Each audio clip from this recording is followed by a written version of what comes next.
Hi friends, வாங்க இன்றைக்கி ஒரு மினி விளாக் பார்க்கலாம். ஆக்சுவலாக நாங்கள் தாய் கிழவி படத்துக்கு தாங்க போயிருந்தோம். சடனாக பிளான் பண்ணி கிளம்பிட்டோம். சாட்டர்டே மத்தியானம் வந்துட்டு என்னோடய ஹஸ்பண்டுக்கு ஒர்க்கு சீக்கிரமாக முடிஞ்சுது. சரி எங்கே போகலாம் அப்படின்னு பிளான் பண்ணிவிட்டு ஒரு 2:30 மணி ஷோவுக்கு வந்து நாங்கள் படத்துக்கு கிளம்பிட்டோம். போனோடனே மகிமாவுக்கு வந்துட்டு ஃபேமிலி சீட் தான் புக் பண்ணியிருந்தோம். ஸோ மகியும் ஹாப்பி, அவங்க அப்பாவும் ஹாப்பி, 2 பேரும் ஜாலியாக என்ஜாய் பண்ணாங்க. அதுக்கப்புறம் நம்மளோட கான்சன்ட்ரேஷன் ஃபுல்லாக எஸ்கே ப்ரொடக்ஷன் தாங்க. எஸ்கே ப்ரொடக்ஷன் வந்து எப்போ ஸ்க்ரீனில் வரும் அப்படின்னு தான் நான் வெயிட் பண்ணிகிட்ருந்தேன். ஸோ அதே மாதிரி எஸ்கே ப்ரொடக்ஷன் போட்டு படம் வந்து ஸ்டார்ட் பண்ணிட்டாங்க. படம் உண்மையிலேயே சூப்பராக இருந்ததுங்க. எல்லாருமே கண்டிப்பாக ஃபேமிலியோடு போய் பாருங்கள். அதுக்கப்புறம் ஸ்நாக்ஸ் டைமில் வந்து பாப்கார்னு, ஐஸ்கிரீமு, அப்பளம்.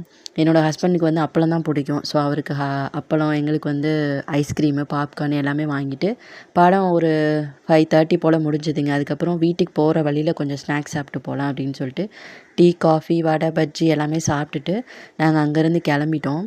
அதுக்கப்புறம் ஒரு 5:30 போல் வீட்டுக்கும் வந்துட்டோம்.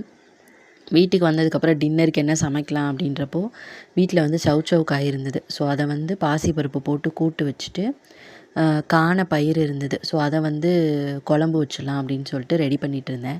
வீட்டுக்கு வெளியிலே கொஞ்சம் ப்ராப்ளமாக இருந்ததுங்க. அதையும் கொஞ்சம் நேரம் நின்று வேடிக்கை பார்த்துட்டு வந்துட்டு நான் அதுக்கப்புறம் சமைக்க ஆரம்பிச்சிட்டேன். என்னோடய ஹஸ்பண்ட் வந்து கடையை பார்த்துக்கிட்டாங்க. குழம்பு வச்சுட்டு அதுக்கப்புறம் நான் அந்த கூட்டுக்கும் ரெடி பண்ணிட்டேன். என்னோடய பொண்ணு வந்து பார்த்திங்கன்னா, நான் இவ்வளோ வேலை பார்க்குறேன் அப்படின்னு சொல்லிட்டு எனக்கு ஹெல்ப் பண்ணணும் அப்படின்னு சொல்லிட்டு பாத்திரம் தேய்ச்சி கொடுத்தாங்க. எனக்கு நேற்று நடந்த விஷயத்தில் இது வந்து ரொம்ப ஹாப்பி ஆயிடுச்சு.